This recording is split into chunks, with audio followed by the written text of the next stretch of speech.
L'histoire se répète. La prophétie est réelle. L'histoire change, mais reste pareille. Après Ken Dryden, Patrick Roy et Carey Price, Jacob Fowler remporte son premier match dans la Ligue nationale à Pittsburgh face aux Penguins. Quel match sensationnel de Jacob Fowler qui a été solide, calme et composed, comme diraient les Anglais, devant son filet. Incroyable. Victoire par la marque de 4-2 du Canadien. On a vu des choses que ça faisait longtemps qu'on espérait voir. Un bon gardien qui n'est pas déporté devant son filet. Une défensive légèrement plus solide et des buts provenant de la profondeur. Il y a aussi des trucs qui m'ont déplu un petit peu. Mais dans l'ensemble, c'était un excellent premier match pour Jacob Fowler avec le Canadien. Salut à toutes et à toutes, c'est Ismabs. Aujourd'hui, on se retrouve pour l'après-match, pour un autre review. Aujourd'hui, on fait le review, on fait l'après-match du match entre les Canadiens et les Penguins de Pittsburgh en ce jeudi soir. Le Canadien qui était à Pittsburgh ce soir, match qui a été retardé d'une trentaine de minutes à cause d'un accident. Et genre, 10 roues qui s'est reviré et qui a bloqué l'autoroute. Fait que le match a été retardé, mais bon, les Canadiens étaient prêts, ont commencé le match de manière solide. Avant de rentrer dans les détails, je vous invite à vous abonner si ce n'est pas déjà fait. Il y a 90% des gens qui regardent des vidéos comme celle-ci qui ne sont pas abonnés à la chaîne. Donc, prenez 2 minutes. Comme ça, en même temps, vous allez pouvoir rentrer dans le concours pour gagner un chandail du Canadien de votre choix si on se rend aux 2000 abonnés avant la fin du mois de décembre, avant l'arrivée de 2026. Donc, si tu veux, abonne-toi, active la cloche. Comme ça, on va se rendre vers la possibilité de faire un concours pour un chandail du Canadien. Puis en même temps, ça te qualifie pour le concours directement. Donc, ça va être très, très intéressant. Aussi, si vous pouviez laisser un petit like sur cette vidéo-là, ce serait incroyable. Si on pouvait atteindre 85 likes, ce serait absolument malade. Donc, gros match du Canadien. Ils ont commencé fort. Pour une fois, on a été capable de marquer le premier but. On voit directement que le Canadien n'est pas la même équipe quand ils marquent le premier but, contrairement à quand ils se font marquer le premier but. Commencer le match solidement. Revirement de Christopher Le Temps chez les Penguins. Alexandre Texier qui récupère la rondelle. Marque d'un tir foudroyant pour de vrai. Alexandre Texier ce soir a joué son meilleur match à 5 contre 5. Et juste de manière générale, avec le Canadien. On a vu des flashs ici et là dans les matchs précédents, mais ce soir, il a été solide de la première minute jusqu'à la dernière. Il a fait des chiffres aussi en désavantage numérique. Il a été solide défensivement. Il a bien joué dans les deux sens de la patinoire. Sérieusement, Alexandre Texier, impressionnant dans le match de ce soir. Pour de vrai, félicitations à lui. S'il peut continuer de progresser puis de prendre du niveau comme ça puis s'adapter aux Canadiens de Montréal, il pourrait être très, très utile pour le restant de la saison. Donc, après ça, le Canadien qui continue sur sa lancée avec un autre but. On n'a pas laissé les Penguins prendre les devants trop rapidement dans le match. Puis on a réussi à garder notre avance aussi. Brendan Gallagher qui marque d'un tir franc. Un tir franc. Brendan Gallagher comme dans ses beaux jours. Un tir parfait dans la partie supérieure qui déjoue Tristan Jarry en début de deuxième période pour garder le momentum du côté du Canadien, pour garder le petit confort. C'est comme je vous l'ai dit, le Canadien est meilleur quand on l'avance. Donc, d'avoir eu ce but-là en début de deuxième, ça a été très, très important pour la suite du match. Jacob Fowler qui faisait des excellents arrêts pour garder son équipe dans le match. Ça, c'est un luxe qu'on n'a pas eu. Très, très souvent, depuis le début de la saison, un gardien qui fait les arrêts importants pour garder son équipe dans le match. Jacob Fowler a très bien su le faire ce soir, puis c'est ce qui a fait la différence, selon moi, comparativement à d'autres matchs dans le passé que le Canadien a perdu par des marques de 5-4, 6-4, 8-4 ou des trucs comme ça. Les Penguins qui ont été quand même excellents. Je veux dire, ils ont joué une bonne game. Là. Ils ont joué une excellente game, les Penguins, ce soir. Ils ont joué un bon match. Dans l'ensemble, ils ont joué un bon match. Le Canadien a juste été plus opportuniste, puis a eu le meilleur des deux gardiens devant le filet. Ensuite, un avantage numérique, Cole Caulfield qui marque de derrière le filet, encore une fois, un but un peu bizarre. Son 17e de la saison assisté de Suzuki et Lane Hudson. Lane Hudson qui a récolté 2 points ce soir. Hudson, honnêtement, là, il faut qu'il joue sur le côté gauche. Lane Hudson, depuis le début de la saison, plus souvent qu'autrement, jouait sur le côté droit. Moi, je préfère Lane Hudson sur son côté fort à gauche. Quand il jouait avec Struble, il jouait à droite. Ce soir, il jouait avec Dobson. Il jouait sur son côté fort. Puis honnêtement, j'ai remarqué la différence. Lane Hutson est meilleur quand il joue à gauche. Puis il faut que Lane Hutson joue à gauche. Il était meilleur en protection de rondelle, meilleur pour se déplacer, meilleure vision, meilleur défensivement. L'arrêt qu'il a fait à la fin du match, but, désert, Crosby qui tire, il arrête de la mitaine, il arrête avec son gant. Incroyable match de Lane Hutson qui doit jouer plus souvent, je le répète, sur son côté fort à gauche. C'est un défenseur gaucher, c'est un défenseur gauche, il faut qu'il joue à gauche. Arrêtez de me le mettre à droite, il est clairement beaucoup plus à l'aise à gauche. Puis de mettre en silence son talent sur le côté droit, je trouve que c'est trop une grosse perte pour le Canadien qu'on peut pas se permettre. Fait qu'il est plus à l'aise à gauche, il est meilleur à gauche. Jouez-le à gauche, s'il vous plaît. Ensuite, les Penguins qui marquent en début de troisième période. Brian Rust qui réduit l'écart à 2 buts. Ensuite, Oliver Kapanen sur un magnifique jeu de Juraj Slafkovský. Juraj Slafkovský qui commence de plus en plus à récolter des points. En début de saison, il jouait bien, il faisait des belles choses, mais il ne récoltait pas les points. Plus ça va, plus il récolte des points, plus il est au tableau d'affichage, plus il joue de l'excellent hockey. Veut pas Oliver Kapanen, là, on n'en parle pas assez souvent, mais Oliver Kapanen, impressionnant cette saison, là. Je veux dire, on n'en parle pas beaucoup, mais Oliver Kapanen, c'est 10 buts, 6 mentions d'assistance pour 16 points en 29 parties. Sérieusement, Oliver Kapanen, faut pas sous-estimer son potentiel. C'est un joueur recru. Il est en route pour avoir une excellente saison. Il joue avec des grosses responsabilités. Il est fiable défensivement. Pour vrai, Oliver Kapanen a un potentiel intéressant de devenir un joueur top 6, de devenir un deuxième centre pour cette équipe dans le futur. Il me fait de plus en plus penser à ce que Tomáš Plekanec apportait aux Canadiens dans le passé. Pour vrai, très bon joueur de hockey, Oliver Kapanen. Puis je trouve qu'on n'en parle pas assez. Il est excellent pour de vrai. Ivan Demidov qui récolte un point aussi. Il continue sa séquence d'un point par match, je crois. Je ne sais pas s'il y en a eu un lors du match contre Tampa Bay. Si je me rappelle bien, oui, il y a eu un point contre Tampa Bay. Donc oui, il continue sa séquence. Ivan Demidov, je pense qu'il est rendu à 6 ou 7 matchs avec un point. Donc c'est excellent pour lui. Et ensuite, Erik Karlsson qui marque son deuxième but de la saison, le tir de la pointe. Il y avait du trafic. Le tir était bien placé.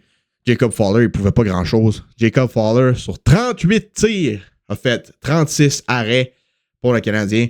Donc, excellent match pour vrai. Excellent match de Jacob Fowler. Il a été solide. Ça faisait du bien enfin de voir un gardien qui n'est pas déporté devant son filet, qui trouve les rondelles, qui a l'air confiant, qui est calme, qui donne la confiance à ses coéquipiers. Je trouvais que les coéquipiers de Fowler, les joueurs du Canadien, avaient l'air plus confortables de jouer leur game. Ils avaient l'air d'avoir confiance en Fowler. Ils avaient l'air d'avoir confiance en leur gardien. Pour une fois, ça faisait longtemps qu'on n'avait pas vu ça. Pour de vrai, match impressionnant. Des tirs de l'enclave, des tirs de la pointe, des tirs déviés, des chances de marquer incroyables des Pingouins qui ont été arrêtés par Fowler comme si de rien n'était. Pour de vrai, on a vu l'étendue de son talent et l'étendue de son potentiel. J'ai sous-estimé, je vais vous l'avouer. J'ai dit que c'était pas une bonne décision de le rappeler aussitôt. Mais honnêtement, avec ce que j'ai vu ce soir, je suis prêt à avouer que j'ai sous-estimé le mental de ce jeune joueur-là, de ce jeune gardien. Pour vrai, j'ai été très, très impressionné par son calme. J'ai été très, très impressionné par son aura, par son attitude devant le filet. Il n'y avait rien qui avait l'air de le déranger pour le vrai. Puis il faisait les arrêts, il faisait son travail, il trouvait les rondelles, il était bien placé, les mouvements, tout était beau. C'était le fun à regarder. J'étais pas stressé quand les Pingouins tiraient. Puis pour de vrai, s'il continue comme ça, je le vois mal descendre à Laval. Pour vrai, je sais pas s'il va gauler samedi contre les Rangers, dimanche au Centre Bell contre les Oilers. Mais s'il continue de garder les buts de cette manière-là, il va tasser soit Dobèche, soit Montembeault parce qu'il est extrêmement solide. Pour de vrai, je m'attendais pas à ça. Je savais qu'il était bon, je l'avais vu jouer dans les rangs universitaires avec le Rocket de Laval. Je me suis dit, la LNH, c'est un autre niveau. Peut-être que ça va le déstabiliser un petit peu. Zéro, pas du tout. Ça l'a pas déstabilisé du tout. Il avait pas l'air impressionné du tout. Il était là pour faire ce qu'il avait à faire. Il a fait ce qu'il avait à faire, puis il a été extrêmement solide. C'était une autre journée au travail pour lui. Pour vrai, très, très impressionné par Jacob Fowler, puis j'ai hâte de voir la suite. Je pense pas que c'est le genre de gars qu'on peut scraper sa confiance. Pour vrai, j'ai sous-estimé la confiance, puis le calme, puis le composure de ce gars-là. Pour vrai, félicitations Jacob Fowler, gros premier match de la Ligue nationale. Puis je souhaite pour lui que ça continue comme ça. Puis je suis confiant qu'il va pouvoir être le gardien numéro 1 du futur pour cette équipe. Par exemple, il ne faut pas s'enflammer. Là. C'est sûr qu'il va y avoir des mauvaises games ici et là. C'est sûr qu'il va y avoir des bouts rough. C'est sûr qu'il va y avoir des matchs où il va accorder des mauvais buts.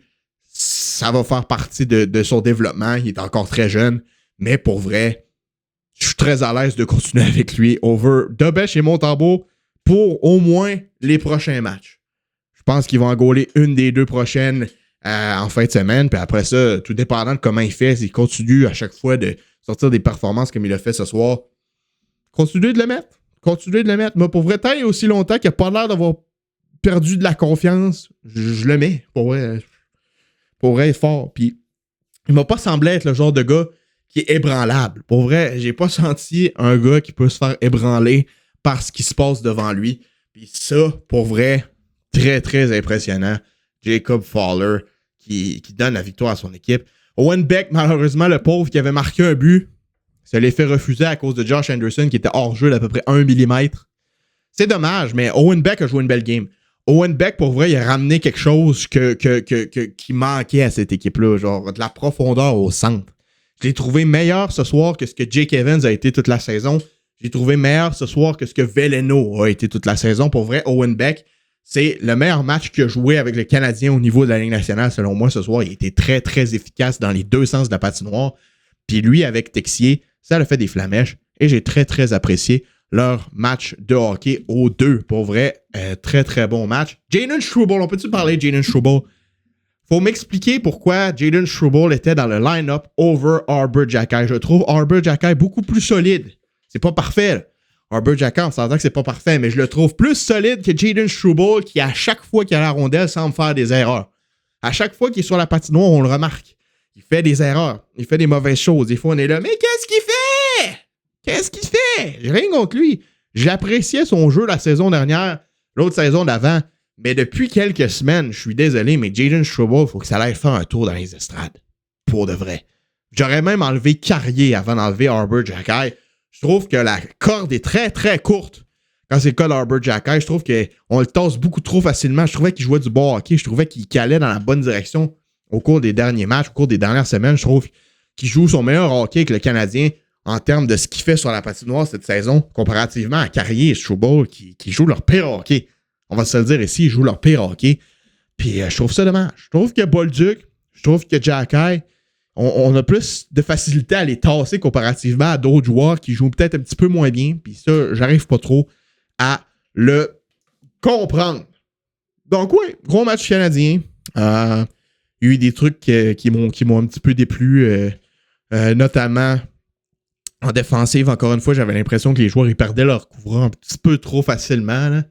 Genre, je sais pas, quand il y a du mouvement en zone offensive, c'est surtout en deuxième période, quand le Canadien reste pris dans sa zone, à cause que le banc est loin, puis qu'il y a du mouvement en zone défensive, je trouve que les joueurs se perdent facilement, puis c'est souvent là qu'on encaisse des buts. C'est pour ça qu'on donne autant de buts en deuxième période. Ce soir, ça n'a pas été le cas, parce que Fowler a fait les arrêts, mais dans un autre match, peut-être contre une équipe un petit peu plus talentueuse, ça aurait pu être très, très dangereux, puis pour vrai, j'ai pas du tout aimé ce que j'ai vu défensivement à certaines parties du match. J'ai bien aimé l'effort, par exemple. Il y avait plus d'efforts, les joueurs bloquaient plus de tirs. Ils donnaient plus le deuxième effort, plus premier sur la rondelle quand elle était libre. Donc, ça, au moins, s'il y a ça de positif, j'ai hâte de voir la suite des choses. Prochain match, samedi, contre les Rangers au Madison Square Garden et ensuite contre les Oilers à Montréal. Jacob Fowler qui risque de garder les buts dans un de ces 2 matchs-là. Moi, personnellement, selon ce que j'ai entendu, ce serait Montembeault contre les Rangers au Madison Square Garden. Et dimanche, ce serait Jacob Fowler qui ferait ses débuts au Centre Bell. Hâte de voir si c'est comme ça qu'ils vont faire les choses, mais j'ai très hâte de revoir Jacob Fowler devant le filet du Canadien. Peu importe contre quelle équipe, peu importe dans quelle situation. J'ai été très, très impressionné par le jeune homme qui m'a prouvé que j'avais peut-être tort dans son cas et que c'était peut-être pas une si mauvaise décision que ça de le rappeler avec le grand club. Donc, c'était ça, mon review du match de ce soir. Je pense pas que j'ai oublié de parler d'aucun sujet en tant que tel. Grosse performance de manière générale d'à peu près tous les gars sur la patinoire. C'est une victoire d'équipe, même si l'adversaire était peut-être un petit peu plus faible que les adversaires qu'on a affrontés au cours des semaines précédentes. Mais quand même, c'est important de gagner ces matchs-là. C'est des points au classement. Canadiens qui raffrontent les Pingouins encore 2 fois la semaine prochaine dans un back-to-back samedi-dimanche. Donc, ça va être intéressant. Il y a des matchs prenables pour le Canadien au cours des prochaines semaines. Ça va être important d'aller chercher ces points-là. Donc, merci d'avoir regardé. Comme je vous l'ai dit, abonnez-vous si ce n'est pas déjà fait. Laissez un petit like, commentez, partagez, faites ce que vous voulez. C'était votre ami Smaps. Je vous dis à la prochaine pour une autre vidéo. Passez de bonnes fêtes de soirée et bye bye.